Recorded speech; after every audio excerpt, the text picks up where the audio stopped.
Hello, welcome to the Fantastic Fiction at KGB reading series. Fantastic Fiction is a monthly speculative fiction reading series held on the third Wednesday of every month, hosted by Ellen Datlow and me, Matthew Kressel. We spotlight well-known and up-and-coming science fiction, fantasy, and horror authors, and admission is always free. We publish a monthly podcast and video so people who can't attend the in-person event can still enjoy the readings. If you'd like to support the series, you can donate at kgbfantasticfiction.org/support. Anyway, on to the show. All right. We had a little technical difficulty with the light, but then we figured out we have to plug it in. All this technology.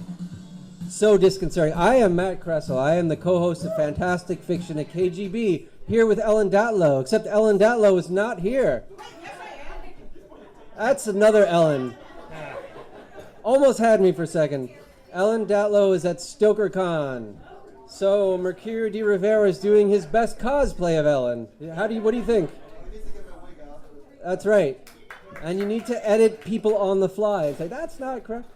I'm just kidding. I love Ellen. Thank you all for coming. If it is your first time at the Fantastic Fiction reading, raise your hand. Oh my God, welcome. Thank you all for coming. This is so great. We're always trying to get new people. If you are not part of our mailing list, kgbfantasticfiction.org, you can go ahead and sign up for our mailing list. If you don't do email, if that's too old-fashioned, that's passé. We're also on all the socials. You could follow myself or Ellen Datlow or other people that repost us and retweet and re-TikTok. I don't know what it's called anymore, but it's one of those things. So thank you. So Fantastic Fiction at KGB is always free. There is never a cover charge. All we ask, what do we ask? We ask that you buy a drink, hard or soft, and tip your bartender, Mary. Give a hand to Mary, who's working hard to keep all of you hydrated. Seriously, you support the bar, you support the series. So if you can buy a drink, we love you for that. Shall I do the upcoming readers? I shall. July 9th, next month, we have John Kessel and Caitlin Rosakis. August 13th, Deborah Every and Cassandra Carr. September 10th, Fran Wild and Shiva Kumar. October 8th, Liana Renee Heber and Shveta Thakrar. November 12th, Lara Donnelly and Mary Robinette Cole. So, we would love for you to join us, but if you cannot be here in person, we also have a podcast at the same website, kgbfantasticfiction.org, on all the pod sites, where we just do this. What you're hearing right now, you'll hear on the reading. But it's much more fun to be in person, I would say, right? Anyway, thank you all for coming. I first would like to begin our introduction tonight by saying the following thing. I was scrolling the socials as one does, and I saw that one of our readers, I forget who I read first, but one of them was nominated for a Shirley Jackson Award, and I'm like, that's amazing. The other one's going to be jealous. And then I saw, no, they were both nominated. Let's give a round of applause. So, Christopher Barzak was nominated for his novella. Can I show it to A Voice Calling? This beautiful. Sorry about the tap on the mic there. It's this beautiful haunted house with the greenish, haunted sort of otherworldly tint. I love it. So that's amazing. Congratulations. And then David's collection, These Things That Walk Behind Me, which is this sort of creepy font with this red thread going through. I'm describing it for people who aren't here in person. So that is, I'm so happy. I was saying to them earlier, we had a drink earlier, that the juried awards, I feel like the Shirley Jackson Awards is a particular award that I pay the most attention to because I really, really truly love the stuff that they select, and they even just the stuff that's nominated, not the stuff that wins. It's really, really good. So I highly recommend that you read these books. And do we have books for sale? We have a few. They both have books for sale. So after David's going to read first, after David reads, if you want to come up, buy a book from either author, get it signed, talk to them, hang out. We love that. Okay, enough about my crap. Let's get to the real reason you're here tonight. Our first reader is David Surface. David is the author of the collection Terrible Things from Black Shuck Books, and These Things That Walk Behind Me from Lethe Press. David and co-author Julia Rust have written the novels Angel Falls, which was the winner of the 2025 Whippoorwill Book Award, and Saving Thornwood from Haverhill HousePublishing YAP Books. David is also the creator of the newsletter Strange Little Stories, which explores the line between truth and fiction by offering writers the chance to discuss and write about the strange and inexplicable things that have happened to them. Here is David Surface.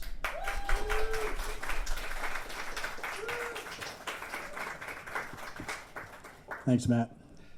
And thanks for coming out tonight. Thanks to Matthew and David Rivera and Ellen Datlow and Mary and all the people at KGB.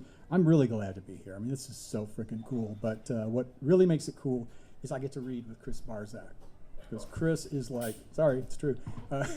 Chris is an outstanding writer, just across the board. He's a fantastic teacher, just an all-around great guy. But we've known each other online for several years now. But this is the first time we've ever met face-to-face. So that's fun. I'm really glad for that. So tonight I'm going to read the first half of a story from These Things That Walk Behind Me. And the story is called The Devil Will Be at the Door. And the title of that story comes from this old, creaky old country song that I once heard on a car radio when I had to be like 5 or 6 years old.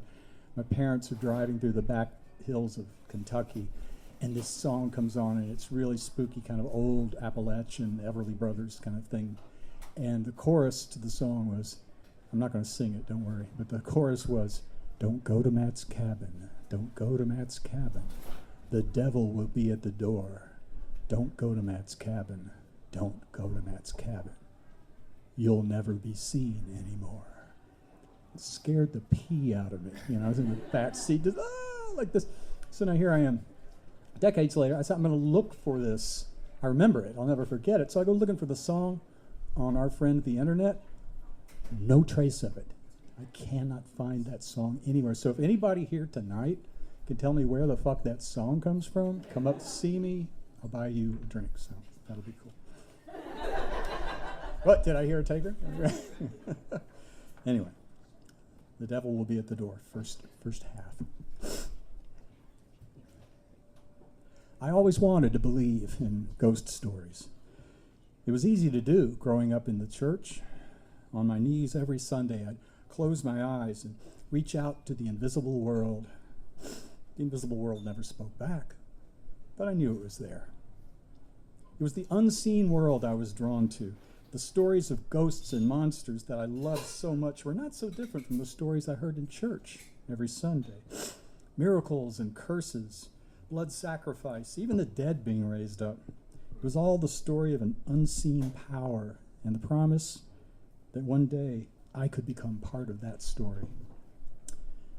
And there was one story my father used to tell that was unlike all the others. He told it on the long bus ride home from church trips to the cathedral in Louisville, where we brought our Lent offerings. About halfway home, when the bus was in that dark stretch of 2-lane highway, my father would rise up from his seat, walk to the middle of the bus, reach up, hold onto the luggage rack with one hand to steady himself, and then he'd begin to tell a story about a group of friends in a haunted house.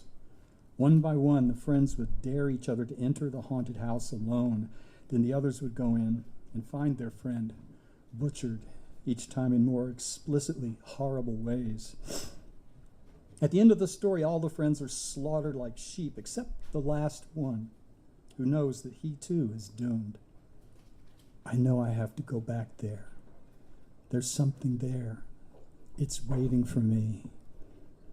Every time my father would end the story there with a loud shout that always made us jump and scream, even though we all knew it was coming. My father never explained how the house came to be haunted, or who or what was doing the killing, or why anyone would keep returning to that house, knowing what was waiting for them there. But that was not the point of the story.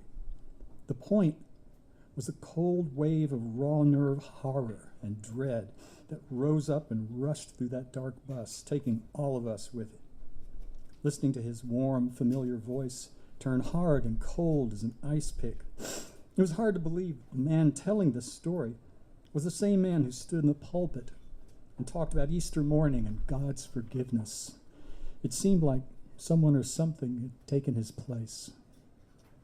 Well, about a year before my father retired, he stopped telling this story. A boy from our church had gone crazy and killed 4 other kids in an abandoned house they'd broken into. The details were so horrible that the police and district attorney tried to keep them out of the news, but they leaked out anyway. Rumors of young bodies hacked into pieces, strewn in every room, floors awash with blood. It was horrible and horribly familiar. The boy who'd done all that killing had been on those church trips with us and had heard my father tell his story many times, enough to memorize it, just as I had. And about that time, I started to notice all the mystery leaving the world. Old abandoned houses were no longer ghostly habitations. They were just rusty nails and rotten lumber, empty shells where terrible human mistakes were made. It was no longer the unseen presences they once evoked that terrified me. It was the absence of any such presence, the complete void of anything felt or unseen. And I think I spent some time in mourning for the unseen world, for that sense of something beyond what the eye can see. And by the time I entered college, I decided that if there was any real mystery left in the world, it was inside the human mind, not in sacred caves or woodland grottos, not in churches, and certainly not in haunted houses. Greta was at least 28 when I met her at the university cafeteria. I knew she was a graduate student from up north, and she taught a few intro psych classes. And when she peered at me through her round granny spectacles, I wondered if she could tell that I was almost 10 years younger than she was. But the one area where Greta conceded that I may have known more than she did was the spiritual. She seemed very curious about the fact that I'd grown up as the son of a minister, and from time to time I'd catch her looking at me as if she was surprised that I wasn't more straight-laced or completely insane. Greta once asked if I believed in God. Well, it depends on what you mean by God, I replied. It wasn't much of an answer, and Greta typically was not satisfied with it. What do you mean by God? Well, not an old guy with a white beard sitting on a big throne up in the sky. All right, then what? I don't know, I said. It's just, sometimes I feel like there's something. I can't describe it, but I just feel like it's there. But if you can't see it, Greta said, and you can't describe it, how do you know it's God? How do you know it's not something else? What do you mean? I mean, what if it's not good? This thing you can't see, but you know it's there. What if it's something bad? I didn't have an answer for that. I knew Greta didn't believe in God, but what she just said seemed even worse. It was one thing to believe that the universe doesn't care about us, but to believe that the universe means us harm was something else entirely. One day Greta asked if I knew Dr. Mandel. Dr. Mandel was the head of the folklore department. He was famous, among other things, for his books of traditional ghost stories he collected from old folks in the country. I even had a few of them that my mother gave me for Christmas over the years. He's got a tape he wants someone in the psych department to listen to. What kind of tape? Well, he interviews people, collects their stories. He says a man came to him about a week ago and wanted to talk to him about a house he says is really haunted. Mandel said he seemed kind of desperate, so he agreed to record him. And now he wants someone from the psychology department to listen to it. He says he's kind of concerned about the guy. Have you heard it? No, not yet. I thought maybe you might want to come with me. I just thought it sounded like something you might be interested in. Well, of course, I thought. After all, I was probably the only person Greta knew who believed in invisible things. Dr. Mandel's office was in Cooper Hall, a 100-year-old limestone building on the opposite side of the campus. He received us politely, invited us to sit down. The sun had set and his office was dark, so he turned on a couple of lamps that failed to push back the gloom. I appreciate the both of you coming, he said. I know this is a little unusual. It's just that I wanted to hear a psychological perspective on this. So there's a tape you want us to hear, Greta said. Yes, it's on the machine over there. It's pretty easy to operate. Just turn it off and close the door when you're through. Wait, Greta said, you mean you're not going to stay? Dr. Mandel had picked up his jacket and was already moving toward the door. No, he said, I've heard it. Dr. Mandel closed the door behind him. Greta walked over to the tape player, pushed a button, and a loud hiss rose up from the speakers. Then Dr. Mandel's booming voice stated the date and time of the recording. Greta adjusted the volume and returned to her chair. And the voice of a man came from the speakers. His voice was so low it was hard to tell what he was saying. So Greta turned up the volume. I heard a tremble in the man's voice he was probably trying to hide, a catch of breath in his throat. It was supposed to be a good day, the man said. I took my kids for a hike in the woods. We were only out there for about an hour when this big rainstorm hit, and it just came up out of nowhere. The man paused like he was reliving that moment, the surprise of it. The rain came down fast and hard, the man said, so that when they saw an old white house through the trees, they ran toward it. When they got closer, they could tell it was abandoned. There were no vehicles, and whatever driveway had been there was choked with tall grass and weeds. Kudzu vines crawled up the walls, twisting their way under loose boards and shingles, and the glass was long gone from all the windows that gaped open darkly. We'd never meant to go inside, the man said. The plan was to wait out the rain on the dilapidated old porch. They huddled together under the eaves, pressing close to the house to stay dry. The man described how he could feel the house at his back, how it didn't feel right, how he eventually had to step away from it, even though it meant getting drenched in the rain. Anything was better than feeling that house pressing close against him. His kids got cold and restless. Why can't we go inside? His daughter kept complaining. Because, his son said, it's not safe. The daughter started teasing her brother. She told him he was scared and kept daring him to go inside. I dare you. Go on. I dare you. Until the boy finally got angry, pulled open the rotten front door, and stepped through it. Right away, the man knew something was wrong. We should have heard something. Some kind of sound of him walking around in there. But there was no sound.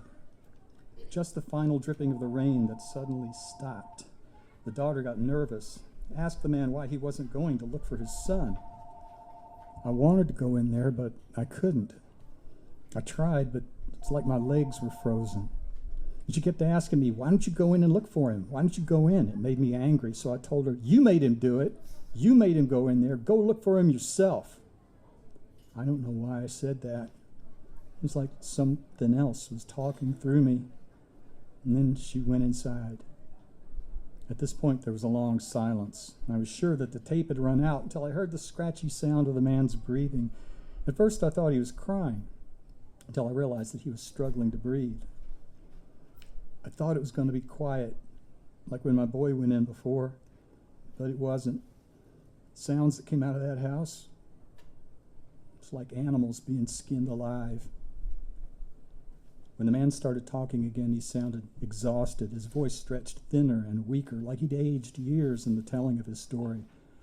I don't know how I did it, but I made myself go in there. I was afraid of what I was going to see. But the second I went through that door, the screaming stopped. I looked for my kids. They weren't there.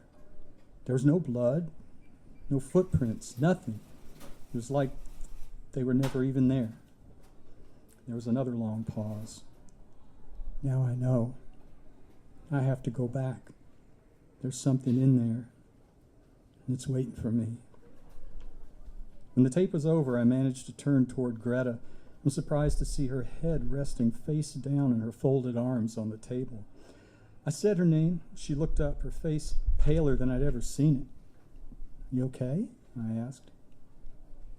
"I don't know," she said, rubbing her eyes with one hand. "It's just, I don't think I've ever heard a man sound so afraid before." The office door opened slowly. Dr. Mandel stood in the doorway, looking back and forth between the two of us. "So," he said, "you heard it? You heard it all?" I nodded. I was still finding it difficult to speak. "So," Dr. Mandel continued, "I suppose you can see why I was so concerned." "What about his children?" Greta asked. "Have the police been called?" "Yes, that's just it," Dr. Mandel said, sinking wearily into his desk chair. "There aren't any." "What do you mean?" Greta asked. "I mean, there are none. The police confirmed it. He doesn't have any children." Later, over a couple of beers, Greta told me that she wanted to interview the man herself. At first I thought she was kidding till I saw the look on her face. "Why?" was all I could ask. "Don't you want to?" The truth was, I did not. Like Dr. Mandel, I'd heard all I wanted to hear. It was fun at first, a return visit to the mysteries of the world. But the man's voice had left a kind of raw, open place in my mind, and now all I wanted was to leave it alone. "I don't know," I said. "I mean, how would we even find him?" Greta reached into her shirt pocket, pulled out a folded scrap of paper with a phone number hastily scrawled on it. "It was on the tape label," she said. The man, whose name was Bill Carson, agreed to meet us at his apartment. Greta and I arrived there just as the sun was going down. Bill Carson was a tired-looking man who looked older than he probably was. "You're the people who called?" he said, looking at us cautiously. "Ones from the college?" "Yes," I said. "Well, come in then," he said. Inside the apartment, there was no furniture. The only evidence that someone lived here were a few photographs hanging from the walls in cheap drugstore frames. "So," he said, looking back and forth between the two of us, are you here to help me?" The question broke my heart, and for a moment I thought about leaving. "We'd just like to ask you a few more questions, if you don't mind, Mr. Carson," Greta began. "On the recording, you talk about your children. Tell us about your children, please, if that's all right." He gave a ragged sigh. "They were good kids. Good kids. Better than me." I nodded and tried to look sympathetic. The truth was, I just wanted to hear how far he was going to take this. "You know the hardest thing?" he said. "They trusted me. I led them right to that goddamn place, and they followed me all the way, right up to the door. I guess no matter how scared they were, they figured nothing bad was really going to happen as long as their daddy was there." I nodded toward the photographs on the wall. "So," I said, "are those your kids there?" Carson started like I'd woken him from a dream. He glanced where I was looking, then glared back at me. "Are you serious?" he said. "Are you fucking serious?" I opened my mouth, but my mind had gone blank. I stood there stupidly while Carson pulled one of the framed photos from the wall, walked up and thrust it at me. And when he spoke, his voice was tight with anger. "What does this look like to you?" I glanced down and confirmed what I'd thought when I'd first seen it when we entered the room. It was one of those generic, mass-produced photos of model families that come packaged inside cheap drugstore frames. "You think I don't know what this is?" He shook the framed piece of paper at me. "This is all I got now. And you come here and talk to me like I'm crazy or something? Get out. Both of you, get the fuck out of here." I took Greta by the arm, quickly walked her out of the building. I could hear the door slam behind us, but we didn't stop walking until we reached the car. We got inside, locked the doors, sat there for a moment before I said what I'd been thinking. "He's telling the truth." "What do you mean?" "About his kids." "He's telling the truth." "Well, he thinks he is." No, I mean, he's right. It's true." Greta stared at me like I'd gone insane. We both heard what Dr. Mandel said, what the police had said. There were no children, but it didn't matter. I knew the man was telling the truth, that every word he'd said was true. I don't know why I was so sure, how that was even supposed to be possible, but I knew it. Now here's where you might ask why we didn't just stop at this point, just drop it and walk away. There was no real reason for us to keep going, but I think that's why we did it. There's no reason for us to keep going and no reason for us not to keep going.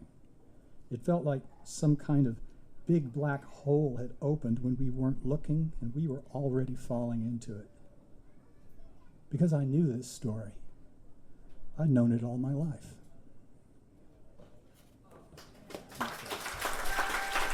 Thank you.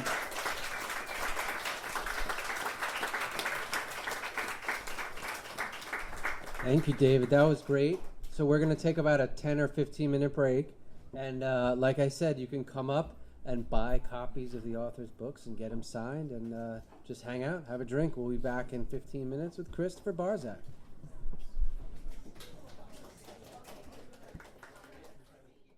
Part two.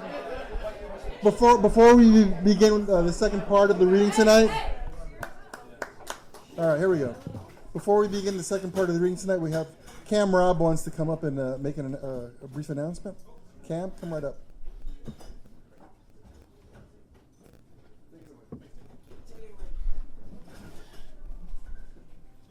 You're too tall. Wow, my KGB, I made it, Mom. Okay, so my name is Cameron Roberson online and in my books at Rob Cameron. It's been about 2+ years since I've actually been back to KGB. Just happened to randomly be here. At the same time with my friend Sam and Marcus, we are part of the Brooklyn Speculative Fiction Writers, people want to say association. It's just Brooklyn Speculative Fiction Writers. And we are the largest speculative fiction writing group in New York City with about 198 members, with about 15 different kind of critique groups and expert meetups and series that we have every month. So if you are a new writer, if you are a writer who wants a community, other people doing the same thing as you, please come and join us. You don't need to be in Brooklyn, and we have both in-person and we have virtual meetings as well for novels, short stories, graphic novels. If you want to talk to experts on a particular field, we do those as well. So please come join us. We will also be at ReaderCon. I think about 90% of the authors in this room. We have the best karaoke party in the fucking universe, so you should definitely come and see that as well. So thank you. That's all I was going to say. Enjoy the rest of your festivities, and thank you very much. Come on down. Thanks, Cam. And if you're a brand new writer, one of my tips is get into a writer's group. I think that's the best way to improve your writing, by having others give a fresh look at your writing, give you honest critiques. That's the best formula for improving your work.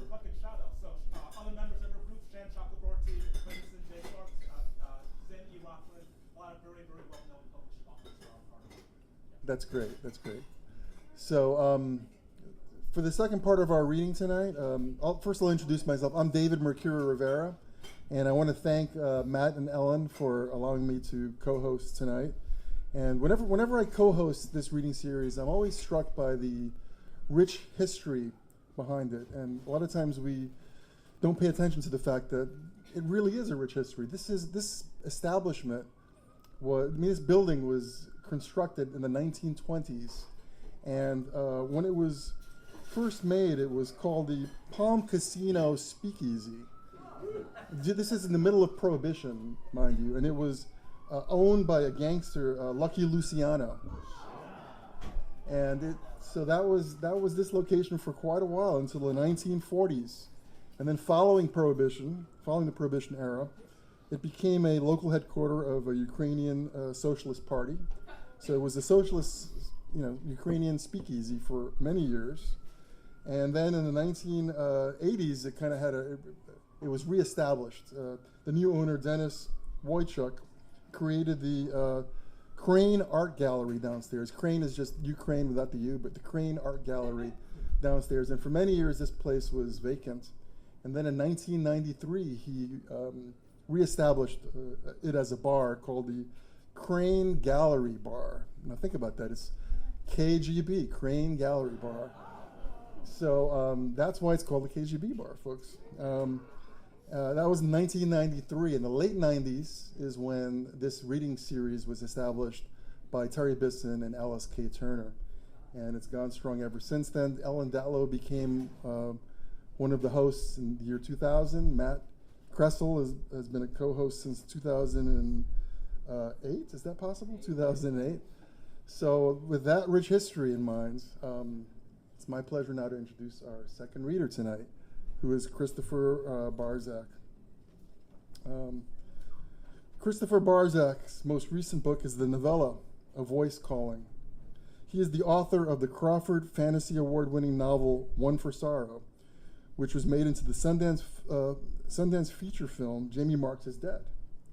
His novel, Wonders of the Invisible World, received a Stonewall Honor from the American Library Association, was selected for inclusion on the Human Rights Campaign's list of books for LGBTQ welcoming school libraries, and included in CNN's 2024 Pride Recommended Reading List. He is also the author of Before and Afterlives, which won Best Collection in the 2013 Shirley Jackson Awards. So it is my pleasure to introduce Christopher Barzak.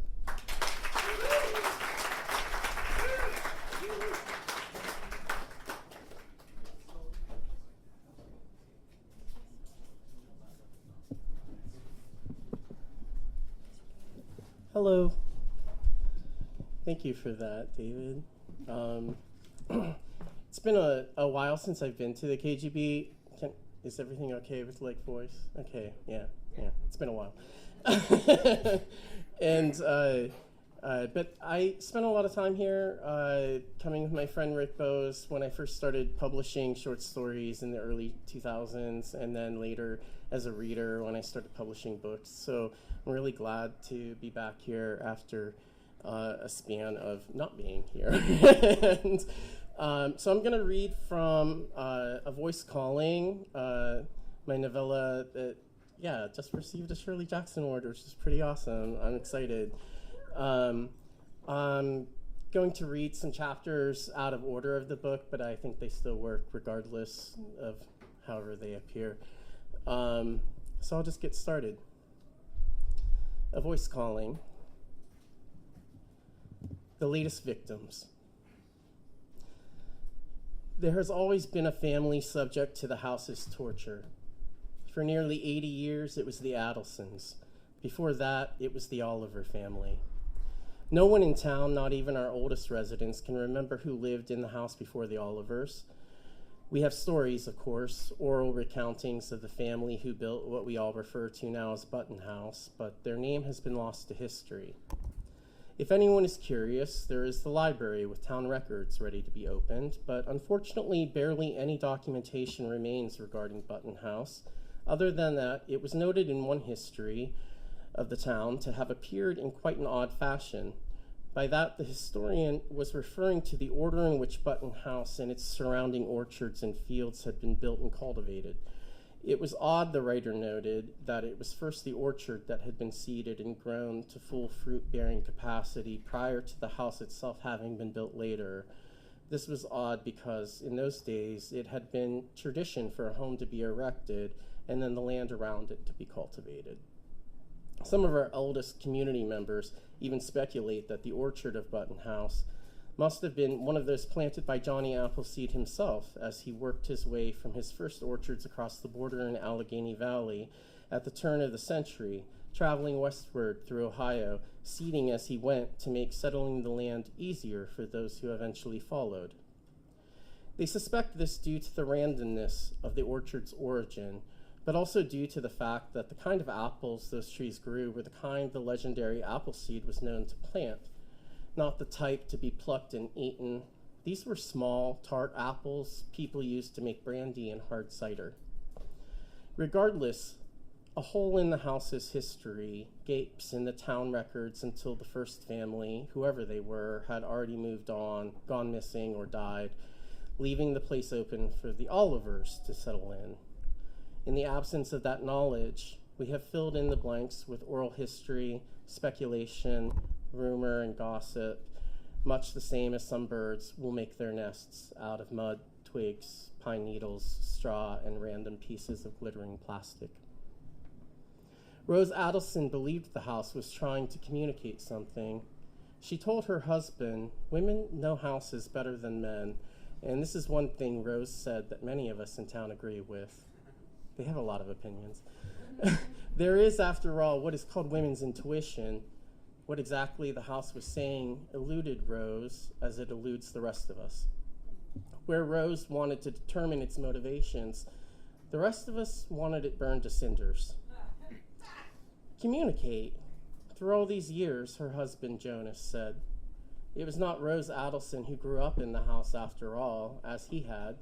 It was not Rose Adelson who experienced the closeness to these events, the fits the house threw, these fits that her husband had suffered through since childhood.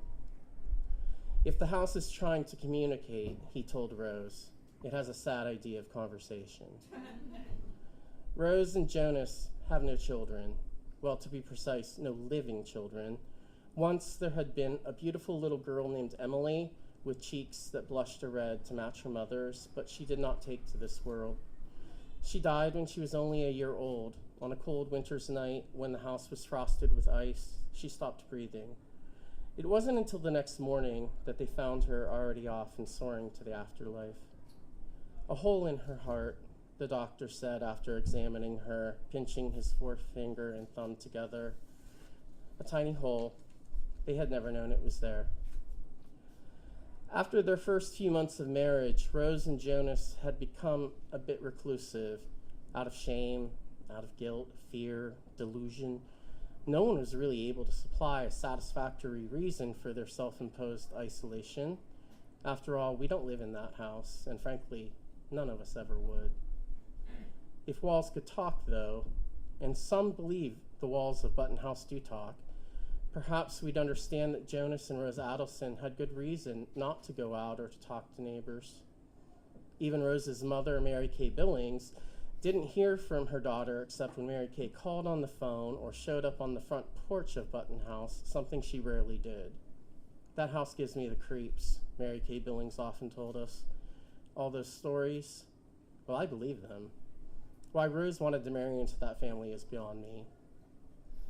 Mary Kay has told us this in her own home, in her own kitchen, in a chair by her old landline telephone with us across the table from her.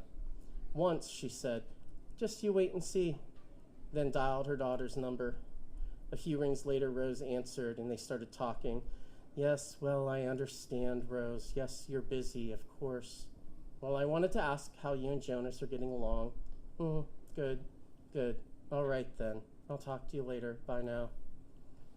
She put the phone down in its cradle and smirked. As predicted, she told us, Rose has no time to talk. The house mother. I'm so busy. Can you call back later? Of course I'll call back later, but it'll be the same conversation, let me tell you. I know my daughter, and Rose can't be pried away from that house. We all feel a bit sad for Mary Kay Billings. She did not gain a son through marriage, but lost a daughter. This is not the way it's supposed to happen. Marriage should bring people together. We all believe this to be true. Chapter 2, the beginning of the end of her. Rose has heard voices since she was a little girl. Rose Adelson, née Rose Billings, was always a dear girl in our hearts, but touched with something otherworldly. If her mother doesn't understand her daughter's gravitation to Button House, the rest of us understand it all too well. Our Rose was the first child to speak in tongues at church. Once Jesus spoke through her. The voice that came through her mouth never named itself, but it did sound an awful lot like Jesus. It was definitely a male voice, and he kept saying how much he loved us and how we needed to love each other better. It was Jesus all over, and from our own sweet Rose. We do not understand why at the age of 12 she stopped attending services. But Rose also heard voices other than the Lord's. Several of us have overheard her speaking to nothing, or nothing any of us could see. She's hung her head, chin tucked into her breastbone at the grocery store. near the ketchup and mustard and pickles, murmuring, "Yes, of course. Yes, I understand. Please don't be angry." Rose heard the voices in Button House, too. This is why she married Jonas. The house called her to come to it. It was winter when it happened. Rose was 18 then, just half a year out of high school. She worked in Hetty's flower shop. She could arrange flowers better than anyone in town. She had a way of listening to our needs and desires and understanding them completely, even better than some of us understood ourselves. When the mayor's daughter asked for centerpieces at her wedding reception that would look magical yet reserved, Rose put together bouquets of white roses, crystals, and pearl drops that in the hazy dimmed lights of the reception hall seemed to grow from the tablecloths like strange flowering trees and glowed. We all always requested Rose to make our bouquets instead of Hetty, but Hetty didn't mind. She owned the place after all. On her way home from work one evening, Rose's car stalled a half mile from Button House. She walked there to get out of the cold and to call her mother, since her phone wasn't getting a signal. We can all only imagine how desperate she must have felt as she approached that place, climbed the stairs of its front porch, and rapped the old brass lion-headed knocker 3 times. Then the door seemed to swing open on its own, and wind rushed past her like a sigh. She smelled dust and medicine and old people, something musty and sweet and earthy. Jonas stood in front of her, his brown hair flopping over one of his dark blue eyes, a frown on his sad young face. He was already an orphan in his mid-30s. "Yes?" he asked, in a tone that implied that he couldn't possibly be interested in any reason why Rose was appearing before him. "Can I help you?" Rose was about to ask if she could use his phone when she heard a voice calling from inside. "Rose," the voice called, rustling like leaves in a breeze. "Rose, please help," the house pleaded, and then she thought she heard it say need. Or perhaps it had said something altogether different. She couldn't be sure. The walls swelled behind Jonas's shoulder, inhaling, exhaling, and then the sound of a heartbeat could be heard. "Are you all right?" Jonas asked. "Rose Billings, right? I haven't seen you since you were a little girl." "Yes," said Rose, but she didn't know if she was saying yes to his question or to the house's plea. She shook her head, winced, then looked up at Jonas again. Light, silvery, and stringy as webs cocooned his body. "Come in," he offered, moving aside for her to enter, and Rose went in, looking around for the source of the voice as she cautiously moved forward, looking into the corners of the shadow-dusted foyer, cocking her head to the side as she tried to get a look at the rooms that lay beyond. Mary Kay Billings didn't hear from her daughter for 3 days after that snowstorm. That night, she called the police and spoke to Sheriff Dawson. He'd found Rose's car stuck in a drift. The still falling snow had obscured her footprints. They called Hetty's flower shop, but it was already closed. Then they phoned the pharmacy because Rose was supposed to pick up cold medicine for Mary Kay on her way home from work. Eventually, after 3 days of hearing nothing from her, the phone rang, and when Mary Kay picked up, it was Rose calling. "I'm okay," Rose said, after Mary Kay barraged her with questions. "But I'm not coming home. Can you pack my things and send them to me?" "Where are you?" Mary Kay demanded. "Have someone bring my things to Button House," Rose said. "Button House?" Mary Kay shook her head, confused. Clearly, Sheriff Dawson hadn't checked in at Button House during his search. But then, who would have guessed anyone would seek shelter at Button House when we teach our children to avoid it at all costs? "Why on earth are you there, Rose?" Mary Kay asked. "I'm a married woman now, Mother," Rose explained. And that was the beginning of the end of her. Chapter 3, Jonas and his cups. He had many of them, cups, that is, most of them filled with tea and whiskey. Jonas Adelson had been a drinker since the age of 8, as if he were the son of a famous movie star. They are all a sad lot, the children of movie stars and rich folk. Too often they grow up unhappy, unaccustomed to living in a world in which money and fame fade as fast as they are heaped upon them. In his case, Jonas Adelson's first drink was given to him by his father, over breakfast one particular morning when his father had been up all night pacing the floors of Button House, unable to sleep, seeming to search the house for something he could never find. Jonas often heard him moving through the house like this in the night, and often in the mornings he would find his father at the kitchen table, his face pale and drawn, his eyes big and round, like a night creature startled by a sudden light.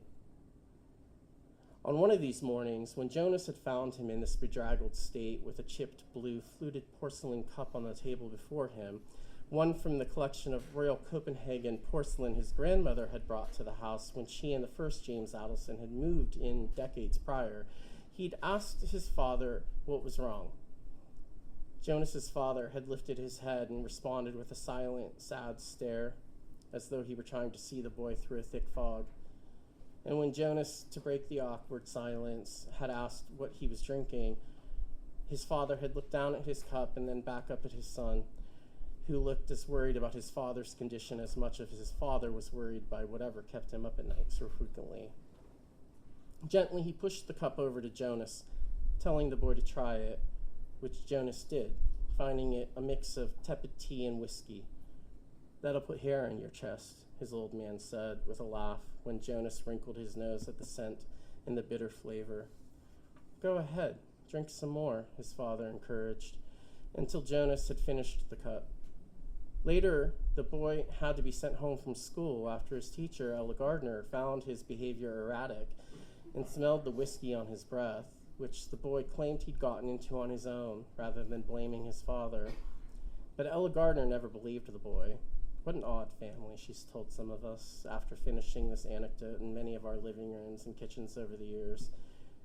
They live like they think they're Hollywood people, giving a child whiskey in his tea. My God. Jonas Adelson was not famous beyond our town, but his family had left him wealthy. His grandfather, James Adelson Sr., had made money during the Second World War in buttons. He had a button factory over in Pittsburgh, Pennsylvania, hence the name we had eventually given to refer to the house itself. The factory is long gone by now. They made all sorts of buttons, the women who worked in the factory while the men were in Europe. Throughout Button House, you will still find a great many buttons, in the attic, on the pantry shelves, in the old playroom for the children, littered in out-of-the-way places, under beds, in the basement, among the ashes in the fireplace, unburned, as if fire cannot touch them. This is not to say Rose Adelson was a bad housekeeper. In fact, Rose Adelson should have received an award for keeping house. She rarely found time for anything but cleaning and keeping. It was the house that did this eternal parlor trick. No matter how many buttons Rose removed, and at times she would have to throw them out by the bucketful, they returned in a matter of weeks. When Rose first arrived at Button House, Jonas showed her into the living room, then disappeared into the kitchen to make tea. The living room was filled with Victorian furniture with carved armrests covered in glossy chintz, seemingly never occupied by people, as the fabric looked as new as the day it had been made. A large mirror hung on the wall over the fireplace framed in gold leaf. The fire in the fireplace crackled, filling the room with warmth. On the mantel, what appeared to be coins sat in neat stacks, row upon row of them. Rose went to them immediately, wondering what they were. They were the first buttons she'd find.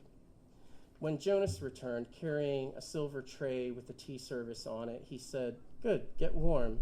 It's awfully cold outside." He handed Rose a cup of tea and she sipped it. It was whiskey-laced and her skin began to flush, but she thanked him for his hospitality and sipped at the tea until the room felt a little more like home. "The least I can do," he said, shrugging. Then, remembering what she'd come for, he said, "The phone. 1 second, I'll bring it to you." He turned the corner, but as soon as he was gone, the house had her ear again.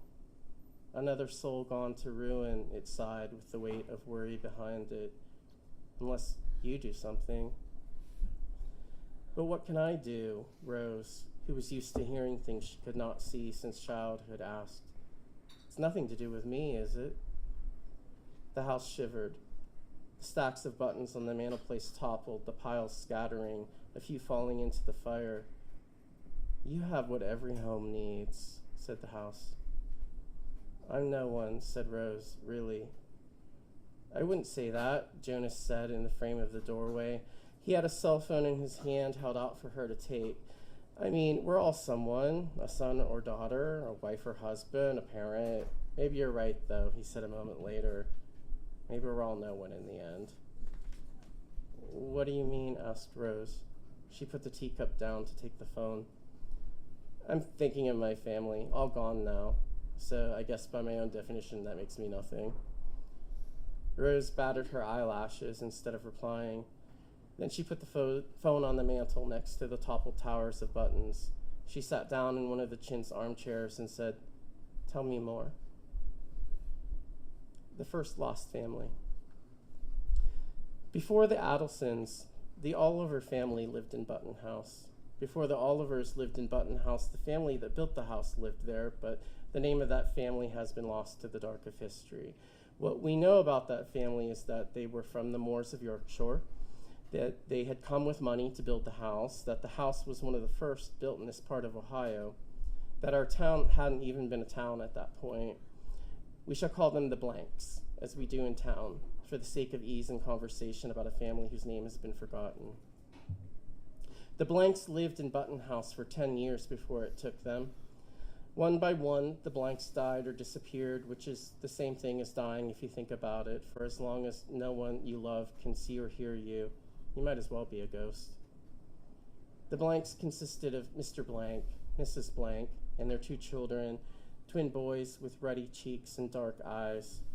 The photos we have of them are black and white, but you can tell from the pictures of their serious and forlorn faces that their eyes are dark and that their cheeks were ruddy. No smiles, no hint of happiness. They stand outside the front porch of Button House all together, the parents behind the boys, their arms straight at their sides, wearing dark suits. The father, we know, was a farmer. The land he farmed has changed hands over the years, but it was once the Blank family apple orchard, full of pinkish-white blossoms in the spring, full of shiny fat globes of fruit in autumn. It was a sight, let us tell you. It was a beautiful sight. The first to disappear was one of the boys. Let's call him Ephraim.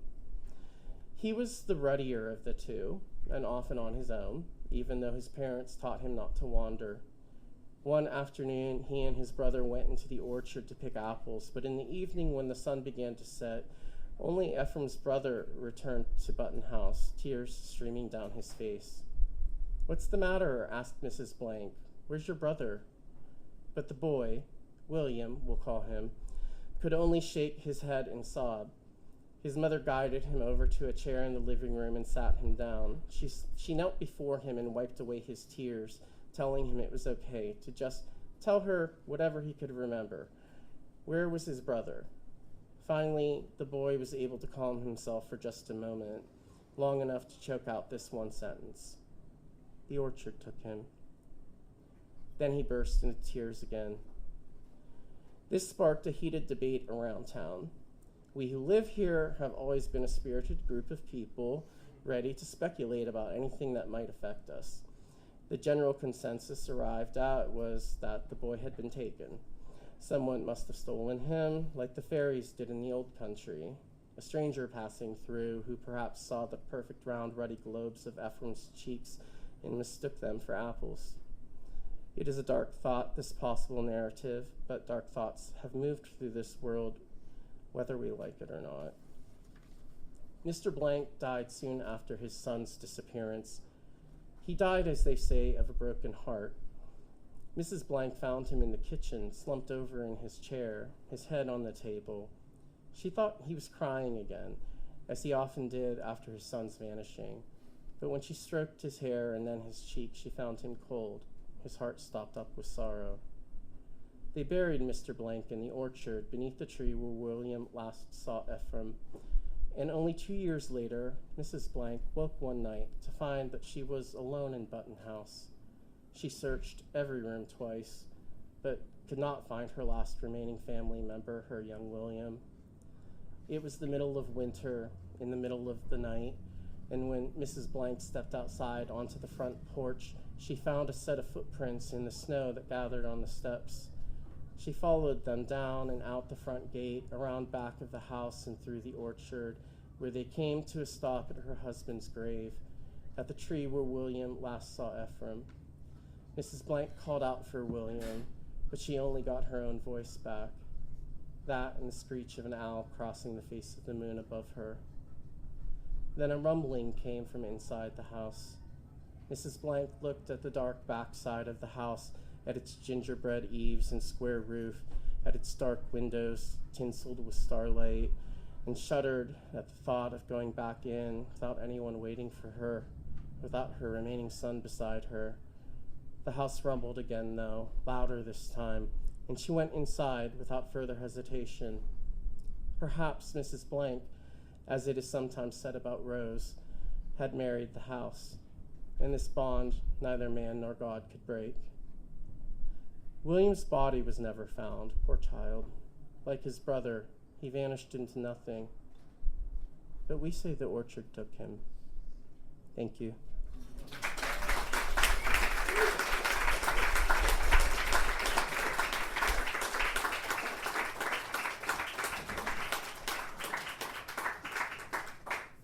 Oh, that was great.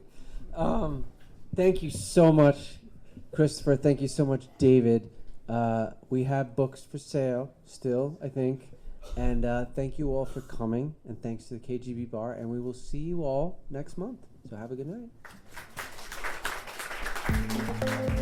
You have been listening to the Fantastic Fiction at KGB reading series.